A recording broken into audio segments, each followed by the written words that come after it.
What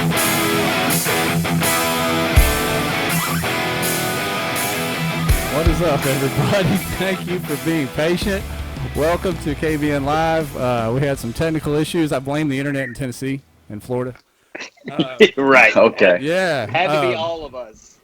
As you can see right there above me, we've got a special co-host in here tonight going way back to the original beginnings of KBN After Hours. And the After hours days. Yeah, the smooth jazz nights we had with those days.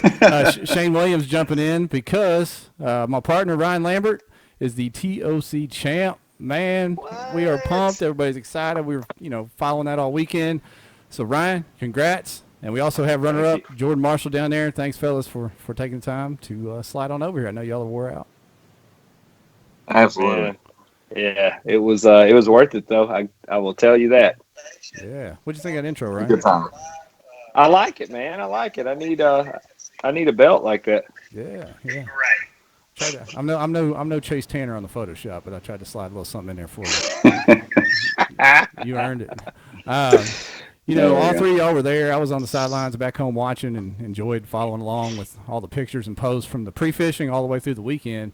So go around the horn. Start with the champ. What did y'all think about the weekend in general before we get into the tournament and what Hobie put on for the second year of their TOC? I'll let you handle that, Marshall.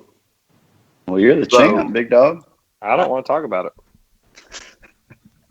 No, So, killed it. I mean, like last year, the experience itself is what made me want to come back. Whether I won any money or not, when we walked into the venue in Ouachita and the gift bags everywhere and catered meals and stuff. I mean, they put on such a big show. I mean, it's such a good production, and it's not based around the production part itself. It's for the anglers completely. So that is what I wanted all season long. That's what I worked for. I'm glad that I got lucky enough to win it, but just to be there for that experience, it is like nothing else. So, I mean, they knocked it out of the park again. Not that I'm surprised.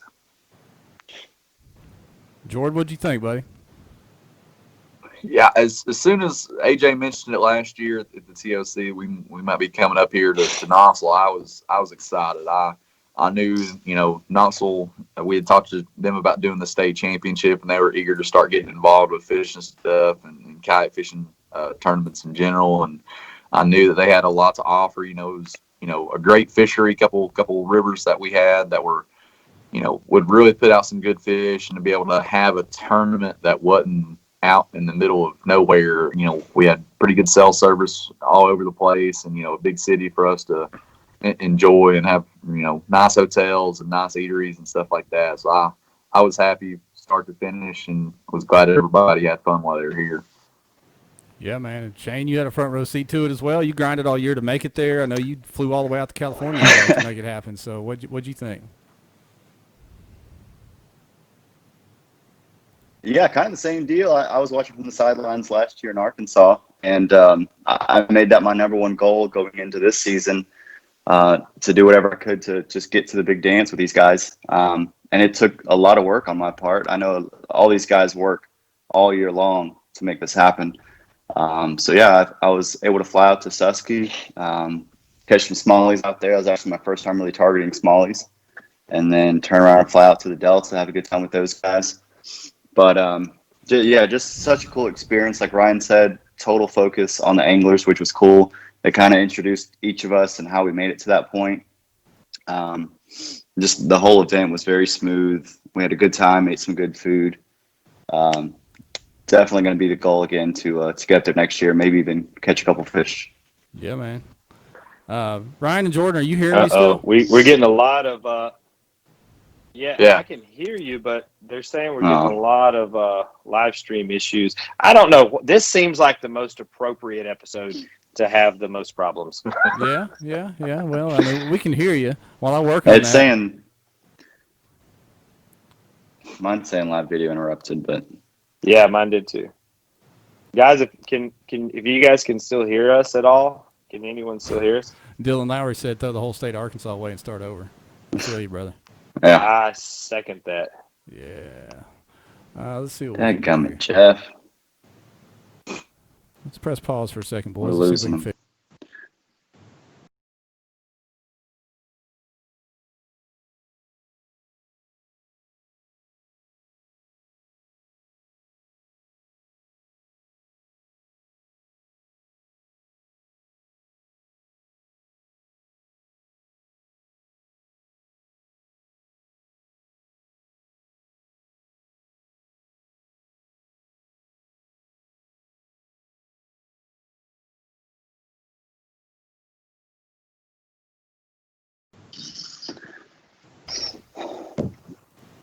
I don't know what's going on there, but thank y'all for being patient with us. We'll probably have 5 viewers by the time this thing's over with, after we fight this for the rest of the evening. But Oh God. yeah. But I think we're back. We're going to continue on with this interview. So, yeah, the event was obviously a huge success, unlike this live stream tonight. But let's jump into pre-fishing the tournament. I mean, Ryan, you just won state tournament up there. Did you have confidence that was going to hold up, just 2 weeks later? I had no confidence at all that it was going to hold up a few weeks later, but seeing what I saw in the state tournament, I knew that if I got back on those fish, that Jordan Marshall's the only person in that tournament that could beat me. Honestly, I didn't pre-fish it at all, and I apologize to Shane. I'm like, dude, we are not going there. We are not going to pre-fish it. I can't afford to sort of one of those fish. We'll go anywhere else. I was like, but trust me, on tournament day, that's the spot, man. And Shane left, so clearly he was upset about it. But no, I didn't know they were going to be there. It was just a complete, gut feeling. Like literally, that's all I could think about from the time that I left state. Was like, man, if those fish are there for the TOC, I can win this. And I had no idea if they were going to be there.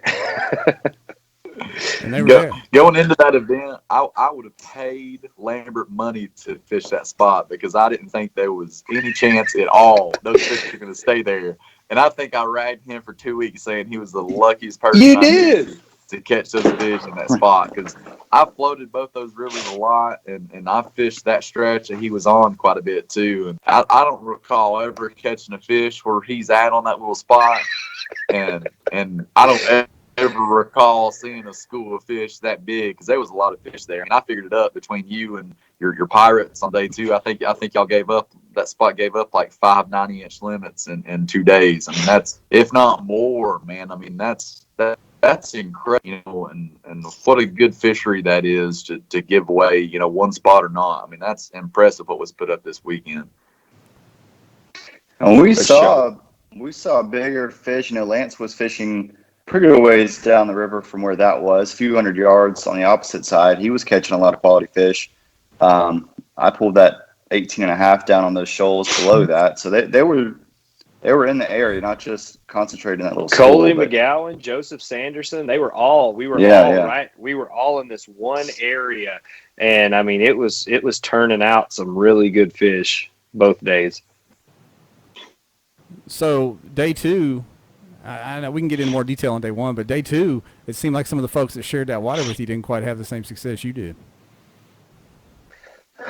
Day 2 was a little tougher. I mean, conditionally, we had that weather moving in, and I think that definitely slowed the bite down. It didn't.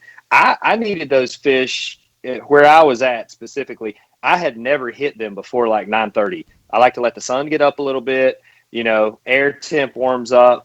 But I think the sun was the key to turning that bite on. But we had some new faces show up at my ramp on day 2. So one of those new faces had proclaimed that he was going to go up there and try to wreck my smallmouth and get in my head at the captain's meeting after day 1. And sure enough, he's the only one that goes up the river from the ramp. And I'm like, damn, here we go. So I was like, hey, man, the film crew's there. I'm like, hey, like we're wrapping this up. I'm about to launch. Just please don't hit this spot right here, trying to be polite, like just don't hit that and we'll be good. So I had to go sit on it because I had somebody way too close for my comfort level. I don't like that. So I went and sat there and fished it earlier than I wanted to.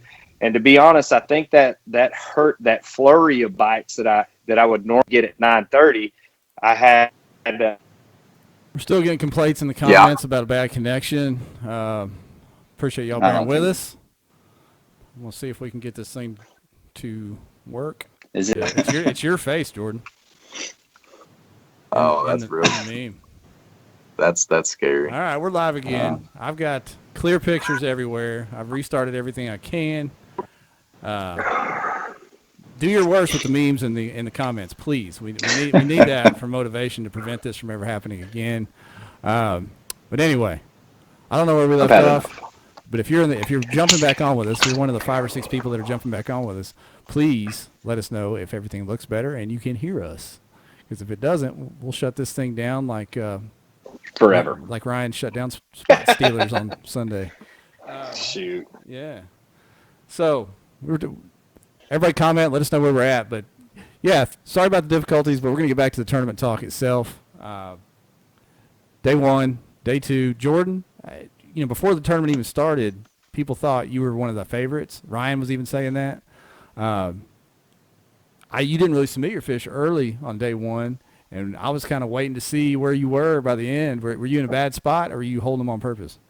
I would have been more than happy to submit my fish as early as possible, but it's hard to submit anything when you don't have any fish to submit. Oh. I struggled for the morning. I think at 11 o'clock or 11 o'clock on day 1, I had 2 or 3 fish that were small and 1 decent largemouth, which was strange. I didn't even catch a smallmouth on day 1 until after 11 o'clock. And if you had told me that was about to happen, I probably would have had a meltdown. And day 2 was kind of the same. I got to my spot about the same time I started catching fish on day 1, and right about when I got to a good little section of the river with a couple creeks coming in, it was about the time we got that little squall, and it was rough, and I was about to have a meltdown because I wasn't catching anything. I had just a couple fish, and they were pretty small, and Lambert was posting his fish, and I was getting frustrated. I was happy for him, but I knew bullshit. I was You were pretty quiet. You were pretty quiet throughout the day. I was trying to make sure you still had your phone on you. Yeah, I turned my phone off until I caught 5 fish both days, straight up. And day 2, I know y'all were worried about me because I could hear that thing blowing up, and I didn't get my 5th fish till 1:30 on day 2. And so your bite was dependent on weather a lot. Yeah, you needed it was dependent on sunshine. The sun. It was dependent on the sun, straight up. We don't get really high flowing water like that a whole lot, and normally if we do, it seems to be when I'm on it, we've pretty much got better weather. And I fished when the water's been high. I fished it with the sun out more than anything, and that's what I'm comfortable with. And that's just kind of what I was used to. So I couldn't catch them unless the sun was out. And then 1:30, the sun came out. I caught my 5th fish, and by 2 o'clock, I had culled like 3 or 4 of the fish that I had at 1. So luckily the sun came out and everything, worked out okay. But man, I was having a meltdown. I threw a rod in the river on Sunday. I snapped that thing and I threw it in the water. I lost a 20-inch fish, and I knew, I was like, that there goes any chance I had at putting a crazy limit together. But luckily things settled down pretty quick. I put a 19.25 in the boat, and it was all right. Make you feel better. Yeah. We fish obviously all over the country, and we've been in some pretty rough conditions, but that river moving, as much as they were pulling, was already a little scary in some places if you weren't, on high alert. And you mix in that wind and rain that came through, it got really squirrely out there for a little while. Yeah, it was nuts. Right about the time those gusts came through, the Holston and the French Broad were both moving really fast. And I was trying to go downriver because I had about 15 miles to do, and I was, hitting a few 100-yard stretches, and then I'd move a quarter mile or a half mile or whatever and fish the next stretch of the river. And I was trying to move spots about the time that wind came through after trying to fish that little stretch that I liked. And I was pedaling about as hard as I could. And at some points I was moving backwards up the river because that was the way the wind was blowing. There was nothing I could do except just paddle between gusts of wind. Yeah. So, how many different river arms were there? People trying to fish that flowing water that were flowing into that area. Was it everybody piled into that one where you were, Ryan, just different sections, or were there multiple little creeks and rivers? I mean, I think most of the people that cut checks were on the French Broad, if I'm not mistaken. I know Marshall, you fished the Holston, right? And I think Drew Gregory said he fished the Holston, but I mean, it seemed like for the most part it was the Broad. But I mean, talking to the local guys, and Jordan can speak to this a lot more. Generally speaking, the Holston will show out a little more than the French Broad will on normal years. But apparently, there's been something in the water. Me personally, a little different.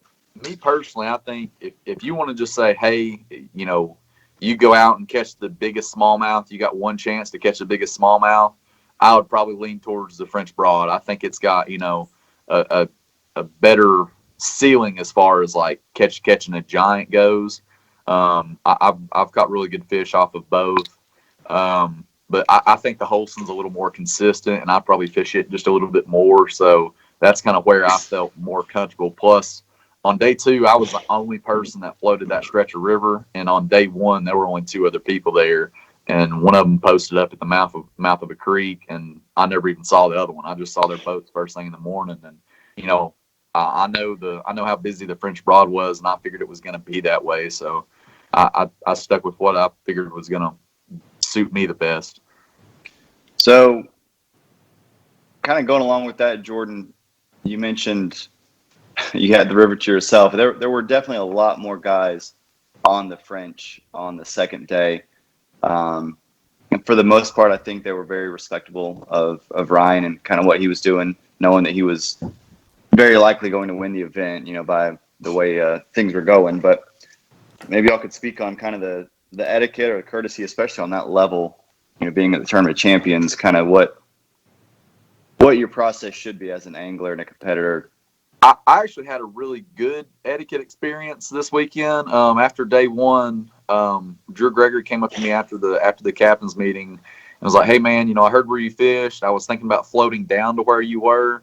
I just want to make sure you weren't coming up and fishing something. I told him, I was like, man, we're going to be quite a few miles apart. I don't care if you fish that, but he knew as well as I did that if he was putting in where he was and coming down to me, that even if I wanted to go up that stretch a good ways, that we probably wouldn't even have seen each other. And, I appreciate that a lot, for Drew to do that, because he's a big name guy and has spent a lot of time on the river, and I did really appreciate that. So that's a good etiquette story from this weekend. So take that.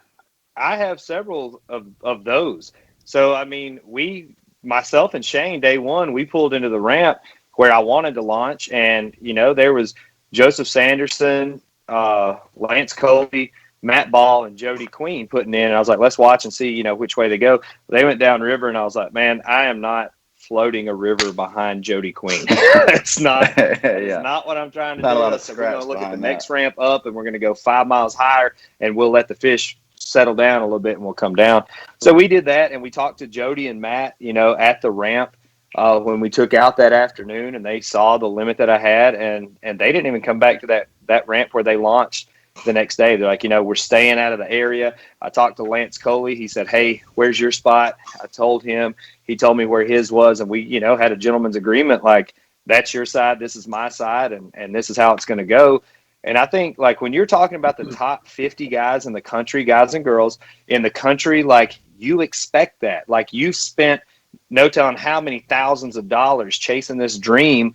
You expect that courtesy. So, after day 1, I'm getting messages when we were at dinner, Shane, and people are like, oh, this guy said he's going to go up there and cut in on your smallmouth and try to get in your head and all this shit. Like, I try to, like, be cool and personable, but that makes me so mad. Like, why, if you can't find your own fish, why are you wasting time to figure out where somebody else is and try to go cut in on theirs? Like, how are you going to try to ruin a check for somebody else just because you can't find them? That's not professional. And that really did piss me off.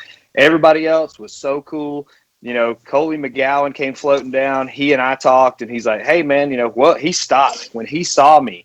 because the camera Yeah, was there. he He put the brakes completely on. stopped, reeled his stuff up, and he's like, "Hey, where are you fishing here?" I was like, "No, man, I'm just out roaming around right now, trying to let my spot chill out." And that shows so much respect. Joseph Sanderson, he wouldn't even fish past the bridge where I was fishing. He's like, "I ain't even fishing past that, dude. That's you." I mean, that's it. That's respect. That's etiquette. That's awesome. But, on the flip side, I had a person that I asked 2 or 3 times not to do that. And it's the person that made those comments at the captain's meeting that launched and went, straight toward where I caught my 19.5-inch smallmouth. I was taking the mic off to give back to the camera boat, and this current's moving about 10 miles an hour. So I drift down a pretty good bit.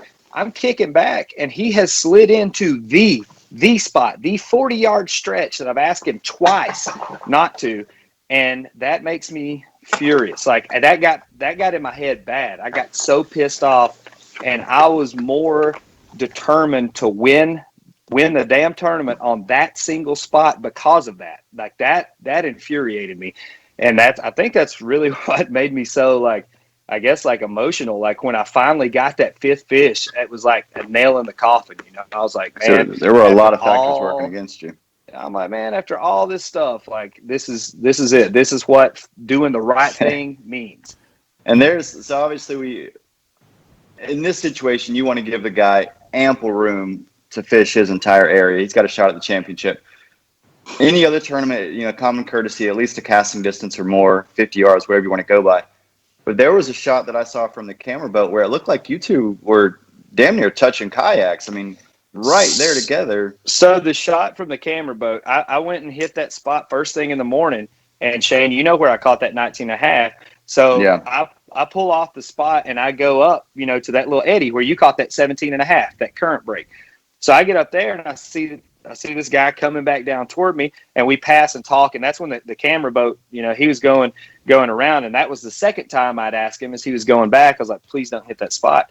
I'm leaving it alone for a few minutes and let those fish reset. And that's when they took that picture. But when I approached him, when he was on the spot, he continued to hang around and talk like 4 feet, 5 feet off my kayak, looking at my baits, watching what I'm throwing, talking about the approach that I'm making with my baits to catch these fish. And I'm like, I'm about to explode inside. Like I could feel my ears red. I'm like, what is happening? Like there's not enough pressure.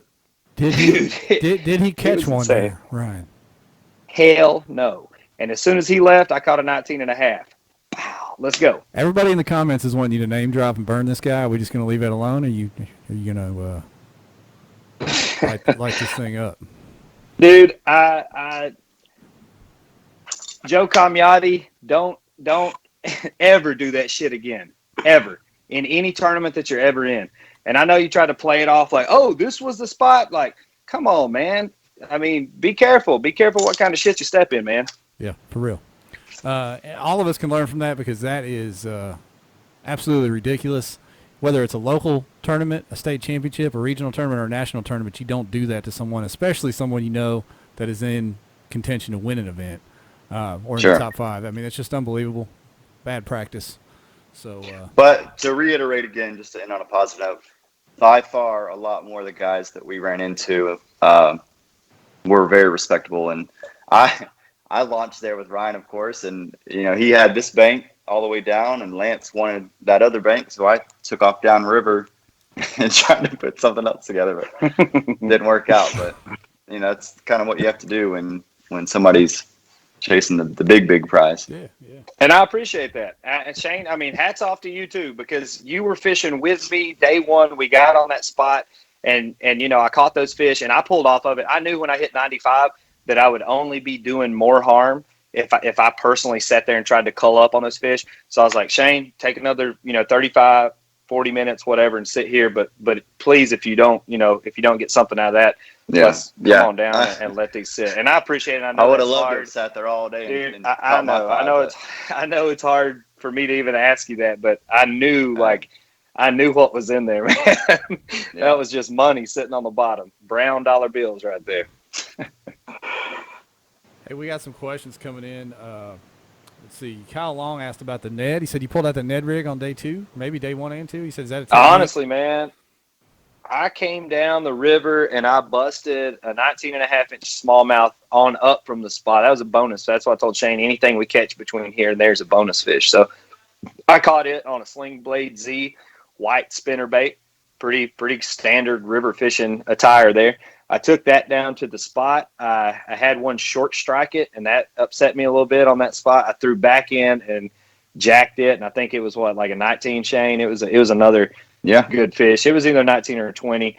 But after you catch a couple of those with the moving bait, they're like, they're in a tiny pot. Like I'm throwing under one specific limb, and all these fish are right there, and I have no idea. I want what's the little Hobie sponsoring thing, the Aquaview thing? I want to run that down there and take a look at it and see what it is, because there is some little pile of magic right there. But anyhow, I had to switch to a Ned after that. So I Ned rigged them. I Ned rigged the hell out of them. I couldn't get them to hit anything moving on day 2. I literally sat there with a Copper Truce big TRD on a Ned head, my brand new G Loomis rod Steve-O picked up for me, and I could feel every little bump on the bottom. And I mean, it did it, man. It did it. I had one jump up in a tree, hit the net, and jumped up into that tree limb and wrapped up. And that was my 4th fish. And I was like, God, like, I'm never going to get a limit out of here. Ended up getting it in the net. But, yeah, that's old Ned. Need something to save the day. Bust them out. Don't hesitate. So there you go. Dylan Lowry wants to see your mullet, Jordan, and also what were you running over there? Where you were fishing? Were you running a moving bait pattern or covering water, or was it a little single spot like that like Ryan had? I had a couple like key stretches, but for the most part, it was cover as much water as possible and make as many pro casts as possible. Pro son. Pro cast. They were tucked right up against the bank in small little eddies on, rock, not really bluffs, but, banks that had a lot of rock on it, chunk rock and places like that, riprap. And, it was covering, knowing where those places were at and, covering water between them and, just making a bunch of casts when you got to those places. Cause the river was flowing like crazy. So it was, cash. You'd make a cast and Roger coming up on a limb. You end up throwing it in reverse and pedaling as hard as you can so you don't get caught up in limbs and things like that. And it was it was hectic, but it was make a lot of casts and cover as much water as possible for the most part. Now, did you have, as well as that float, did you have specific casts in your head that you were going to make, or was it every little eddy or rock pile you were pitching to that as you went? It was mostly, it wasn't necessarily a specific cast. It was like specific stretches of rock. I'm talking like 20-yard stretches, and it's actually funny. One of the last fish that I caught was underneath the dock, and I've always said every time I floated by that, it's normally really, really shallow, and they have big old chunk rocks underneath their little overhang dock. And I always thought, I was like, man, if the water was ever high enough, there's a spot right there for a fish to be.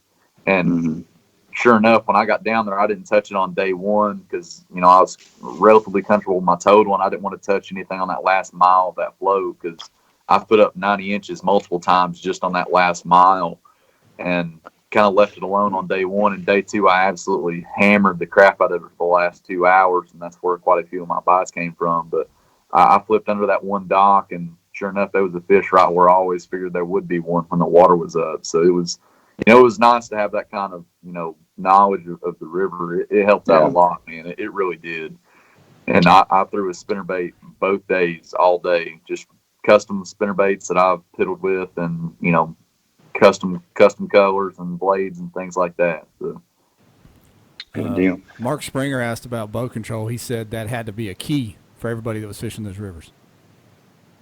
That 360 was clutch, man. I mean, honestly, I know Jordan, you hadn't bought in on it yet, but I'm telling you, dude, especially like trying to get out of those current seams that, especially around that bridge, it'll just hold you there that you can't hardly fight out of with that wind. That was definitely a clutch move. Yeah, you got to think typically with any kind of boat, but with majority of the pedal drive boats, you're only steering when you're pushing water past your rudder. And the way that current was moving downriver, you're not going to get any water past your rudder unless you're really kicking. But with the 360, to be able to just turn that drive and kick out of those little situations, I got into some really scary, not scary, but pretty sketchy little places, in some backwater, trying to find some fish that weren't being hit. And it really was a big help to be able to kick out of there, change direction on a dime. Jordan, you need to ease on over there and buy that one off of Drew. I already hit him up on it, son. Oh. I tried to give him that $30,000 check. I was going to take it home. I want me an orange. I want me an orange 360. That orange 360 belongs to Knoxville. You know that. Yeah. That's a slick looking boat, man. It was nice, man. It's a real nice boat. And it was Joshua cool. Sharp was talking about the weight of the net heads, just using them in slack water. Where I was catching those fish was not slack water. You had to use I was using a very heavy net head because the retrieve that I wanted it to have, I wanted the current bringing it back to me, but not so heavy that it was getting hung up. So I wanted it just bouncing on the top of the rock. So I had a stiff line, and as my boat was floating, the Ned was just slapping the rocks, and that's what it took to trigger those bites. Yeah, you had to be in contact with the bottom. You weren't going to get anything. I think Coley and Balaba from California had the same experience with that little stretch that they found with the grass. You had to be getting down there deep enough to be in contact with something for those fish to react to it. And Balaba was another guy that I forgot to mention that he was displayed great, yeah. so much respect. I mean, honestly, like, hats off to those guys. I really appreciate it. Hey, so on day 2, did you two talk at all, Jordan and Ryan, before the weigh-in? Did you know you had it in the bag? Or Boy, when Jordan Marshall, when we are fishing a tournament against each other, that boy ain't communicating like that. We are off the grid. It's the gloves are off. Jordan gets so pissed off, especially if I put up fish. Sometimes he won't talk to me after the tournament. So I know damn well he ain't gonna talk to me during the tournament. I mean, I even mean before the weigh-in. Did you know you had it? So I don't know. Not until we rolled up. I mean, I saw him post fish when we were on the water, but I mean, I was trying to stay off my phone this weekend until I got 5 fish. I'll tell you, I didn't think I was in any danger until I was coming out of the polygraph room and Jordan was going in. And I was like, damn, what has he done? Like, he just hang 100 inches on me? Like, man. Somebody asked, are you going to spend some of that money, Ryan, on a live scope? James, I don't run a regular depth finder. I damn sure ain't going to run a 360 one. Hey, tell us about your bag of Ned rigs as a flag back there. What's that about? Oh, So I lost my flag off my little Yak Attack, whatever the little pole is.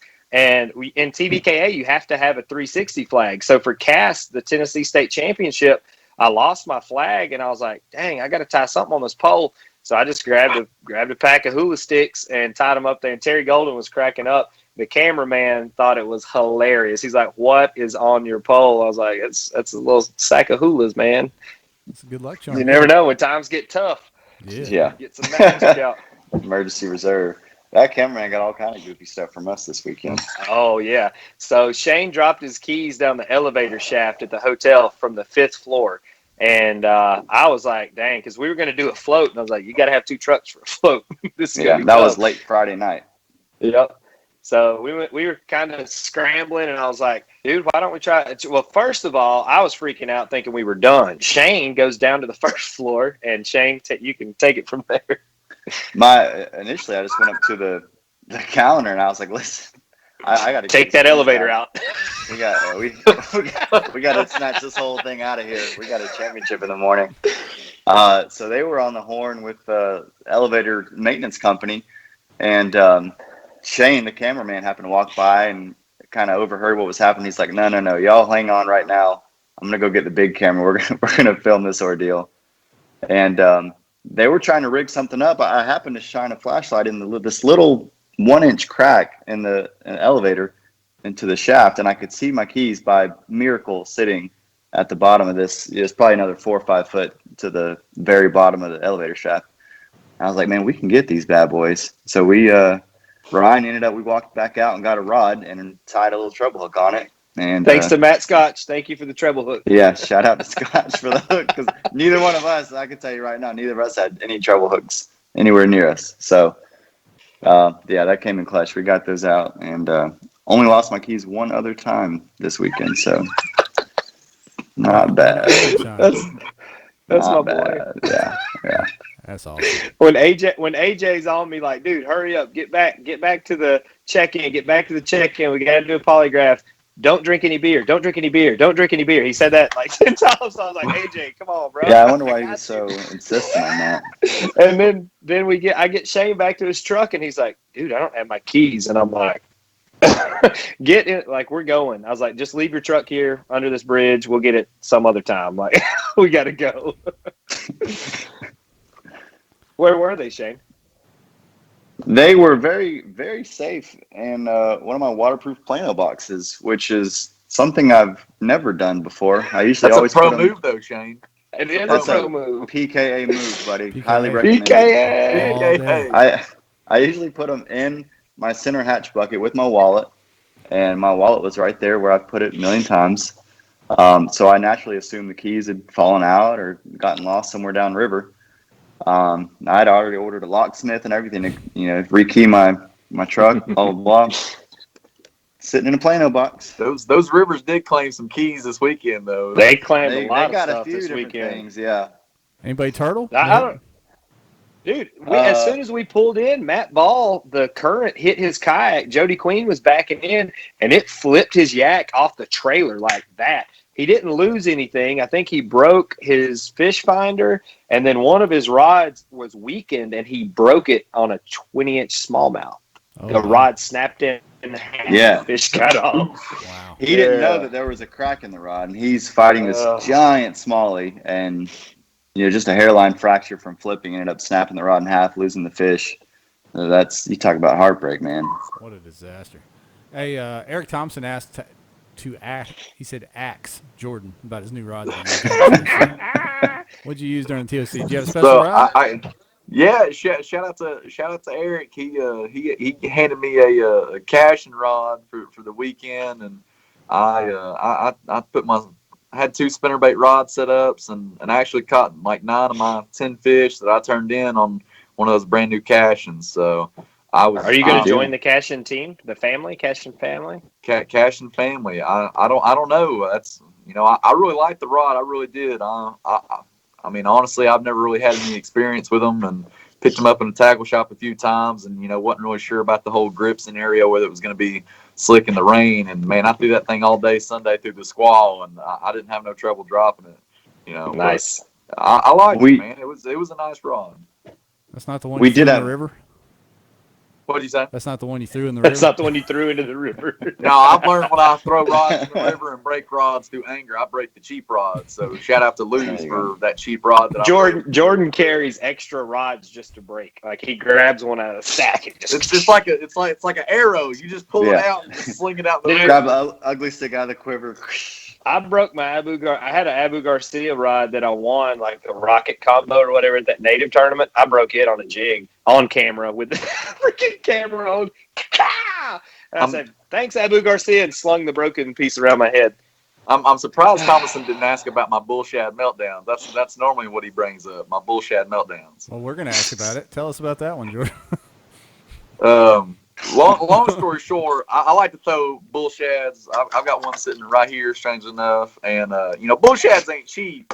And I've got custom painted bull shads and different ones. And I've been known to lose my mind a couple times if I hang up a bull shad in the river, because you can't always get back to it because it's moving. So I've lost a couple bull shads in the river, and I've come unglued a time or two. And now anytime I get mad during a tournament, it's bull shad meltdown. So. Well, you got 10. You got 10K to go towards bullshad. You're good, man. Yeah. That'll buy me Call about Mike 10. up. Man. We Hats did off have to an Thomason, though. He was super accommodating, and I know he helped Jordan out a lot. But he the whole week he was offering to shuttle people and pitch in, and I really wanted him to qualify in the shootout. He is another stick on that river up there. And I kind of want to meet him and Marshall to go 1, 2, 3. No offense, Christine. I'm glad you were there with us, but I wanted the Tennessee boys to come through strong on this one. I saw somebody gave her cred for being a Tennessean already. They said 3 She Tennessee is, people. Yeah, there you go. She She is. got a house. Hey, She lived there like 3 weeks. You get now? that address, son. You official. All right. AJ's a Tennessee boy now too. He wears that UK thing, but he's a Tennessee boy now. Except on Saturday. Except on one Saturday a year, right? Yeah. Well, no, all basketball season. Don't forget about that. Mm-hmm. We did have one angler that Saturday morning got into a really bad situation just south of where they launched. They ended up getting stranded on an island, and they had to get the local rescue team out there to get him taken care of. So they said they were in an old town, Jeff, and they said as soon as the water hit the old town, it just flipped right over. I don't believe just it. split in half. Did you believe that? No. Instant ejection.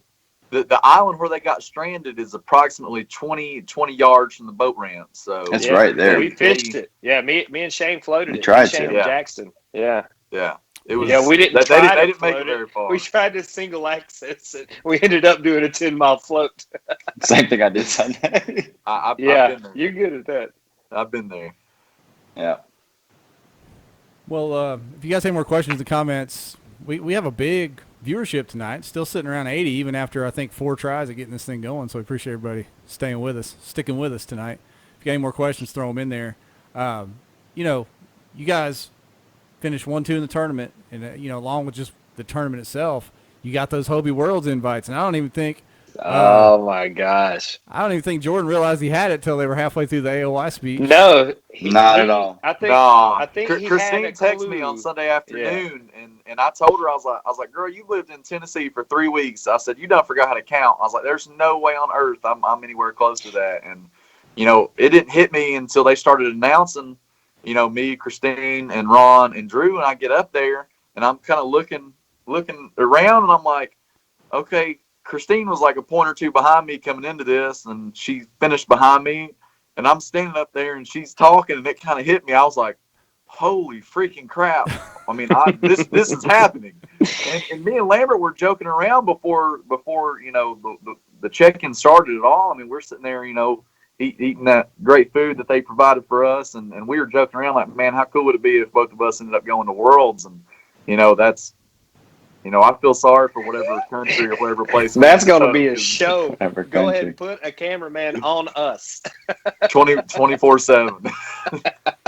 Oh man, that was unreal, and I guess there was a little confusion there right there during the AOY presentation. And that was pretty funny stuff. I mean, they run a tight ship, so I know that was just a little hiccup there. And otherwise, that was almost my second bullshit meltdown of the day. Yeah, I looked at Jordan's face, and I could just see like, oh gosh. It was halfway pale because I thought I was going to be sick, and half of it was getting red. It was bad. Oh man. Well, Ron came in and said, "Wait a minute now, check that for a second." And AJ quickly caught himself, made a joke out of it, and laughed it off. And you're in there, man. You're in there. So unbelievable to see that happen. And I want you guys going international. That's right. Go full. You guys can do our foreign relations after Biden. Next year Put us in. Put us in, cuz. Yeah. What about that AOY race, man? Because I mean, Jordan, you climbed up there real quick, like I said, and got that Worlds invite, but that got turned on its head quick. Double points at TOC, man. That was a game changer. That's gonna make me look like I know how to fish. That knocked out 2 or 3 of my trash tournaments. And obviously, oh man, pay respects to Russ for the season that he had, and Jody. Those guys beat up on us all season long. That was very, very impressive to watch. I think Russ and Jody won about half the tournaments for the year, didn't they? Yeah. Between those you two, saw for them, sure. They were the ones to beat, without a doubt. Yep. Yeah, when AJ called folks up and I was watching the stream, I thought there was a mix. I'm like, what's going on here? Yeah, I was like, there's no way. Right. And yep. That's why you don't quit. I think I came into the TOC like 14th or maybe 15th in points, and it was I mean, that's crazy to jump that high. I mean, it was, that double points really mixed things up. Hey, let me ask you this: did that Dardanelle tournament play into your final point total, Jordan? Was it one of your three keepers? It did. It was one of my three keepers. So shout out for Jeff for trying to convince me to go out there, and so my mom and dad for talking to me about going out there, and my buddy Drew that I was hitting golf balls with that Thursday night right before I left to drive out there. So we were trading some DMs, and Jordan's like, "Tell me the truth, man. Is that trash? Is it worth coming over there?" I was fully prepared to put all my eggs in the Coosa River basket or the shootout. I live probably 10 or 15 minutes, from Tellico, so I was pretty comfortable with Tellico. But I didn't want to put all my eggs in one basket, and luckily I signed up with like an hour left and drove all night to get out there. So it worked played off, son. Would have never guessed it was clutch. It played out the way it was. Yes, sir. That was awesome. And I'm glad guys, I hate to be killing the vibe here. I got to jump over and the paddle and fin guys jump on their thing real quick. I can jump off the call. I just want to say thank you to everybody. I really appreciate all the posts and messages and texts and the support. I mean, seriously, I never thought that I would be in that position. And every time I opened my phone to submit a fish was just freaking 10 million notifications. I can't even express, and you guys for hanging out and celebrating. Like it was awesome. I'm sorry I got a little heated earlier. That still kind of pushed my buttons, but it was a great event. I wouldn't change anything about it. It was awesome. Thanks to Jim and Jackson. Always, huge positive vibes everywhere they go. They hung out with us last night, and it was a great experience. So thank you to the nation. Thank you to my homeboys.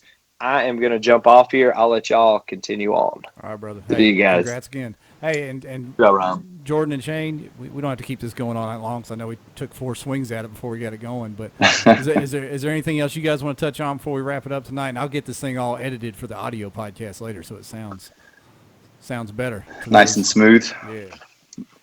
Yeah. Shout out to Hobie, man. They ran a smooth trail the whole year with plenty of reasons for things to go wrong. AJ, Kevin. Everybody did a great job, man. That's impressive what they do, tournament, year in and year out, and to do it this year again and blow everything out of the water all the way through to the TOC, man. It was fantastic. So yeah, there was many challenges as you could ever want to try to run a group event throughout this year, especially some of these states that are a little more locked down than others. So AJ's been phenomenal with that, and I'm super stoked. We haven't really talked us anyway about the 2021 season, but I think that's a killer season. Can't wait to go back to Seminole right down the road. I'm going to try to start checking out that spot again here soon, and I think every lake on that list is going to be a lot of fun. Yeah, we got a few last minute questions. They're saying stay on, keep going, but we can take a few more quick questions. But are either of you guys planning on hitting Broken Bow or Dardanelle on that 21 schedule? The person asked.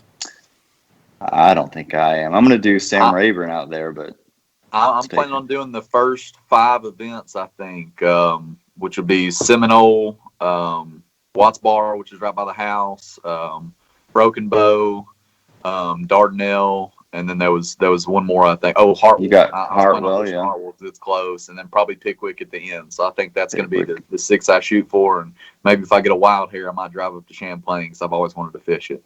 Yeah, I'd like to do that. I'm gonna go back to the Susky. I had such a great time up there catching those smallmouth. Beautiful river. That's gonna be one that I'm excited about. Obviously, Seminole, I kind of felt like I need to get some revenge on that lake being semi-local to me. But yeah, it's gonna be awesome. I told Jordan before we came on that I've got 4 within 7 hours of me.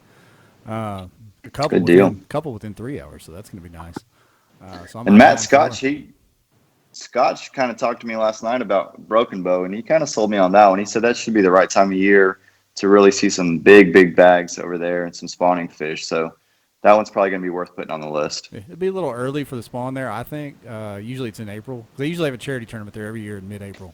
But it could be huge pre-spawn fish caught that week. And Scotch, he started his dang guide business from winning kayaks at that event. Yeah, that's what he told me, yeah. 3 years won a in few row. Outbacks and started his business. Yeah, it was insane. And there's been some, heavy hitters from Texas come up and win that event a few times back when it was going on. So I was glad to see Hobie go there with that charity event, kind of taking a step back with COVID and everything. So that'll be a fun one. And then obviously they announced formally the TOC on Eufaula in November. That's going to be a phenomenal fishery. That's only 4 hours from the house and pretty close to Jordan as well. And I know there's a lot of guys in Georgia and Alabama that their ears kind of perked up when they heard that one, and they started getting ready for the tournament season as soon as they heard where it was going to be at. I know Jim's fired up. Jim asked a random comment. I'm not even going to ask this question to you, Shane, unless you want me to. Did you see it? Yeah, no, yeah, I saw it. I don't know what he's talking about. I'm healthy as an ox. Healthy as an ox. Taking vitamins and getting vitamin D. You're good to go. Yeah, something like that. Eufaula's going to be good. The whole schedule's legit. I can't wait for the bat schedule to come out. It's coming out soon. Are either one of you guys fishing chick this weekend coming up? I'm sure I am. I had plans to. I'm dreading it, but I am. You are? I don't think I'm not a I big got a chick lot fan. to do down here. That thing kind of low-key snuck up and got like 160 anglers in it. I wasn't even paying attention. Yeah, it's going to be huge.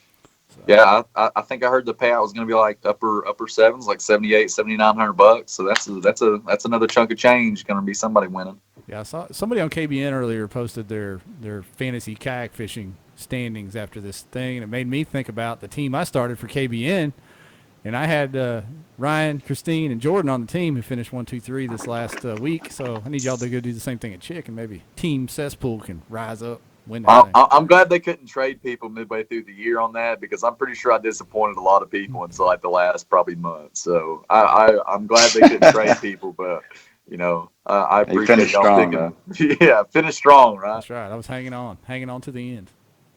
No, that's cool. But, man, I appreciate everybody that watched, hanging in there tonight. We had a huge audience, even with all the hiccups. Once again, I'll take the blame. I heard there were some memes over on the group page. I'm going to go check them out when we get off here. Yeah, go see what's cracking off over there. And, Shane, it was good to have you back, man. It's great to be back, buddy. I'm finally off of the evening shifts after a year, so I'm happy to be able to tune in. Yeah, good to hang out with you guys. I think this may be more of a regular thing. That'd be all right. Sure. But, Jordan, thanks again, buddy. Congrats on the weekend. Hope you can go. Thanks, guys. I appreciate y'all having me on. Good job, buddy. Yeah. That was awesome to watch you guys. Obviously, that was the expectation leading into the championship, but you never know with that group of 50 guys. So, well, my expectation was for me to be 1 and Lambert to be 2, but things happen differently sometimes. But I'll let it slide. It was still fun. Next time. But, sure. Thanks again, everybody. And if you're listening on the podcast, please help us out and give us a review on iTunes. That'll help us get that little more traction over there on the audio podcast. But thanks, everybody. We're out of here. We'll check y'all next Monday, hopefully with Jordan again after winning Chick. We'll see. Oh, yeah. Yeah, there we go. Let's go. So we're out of here. See you guys.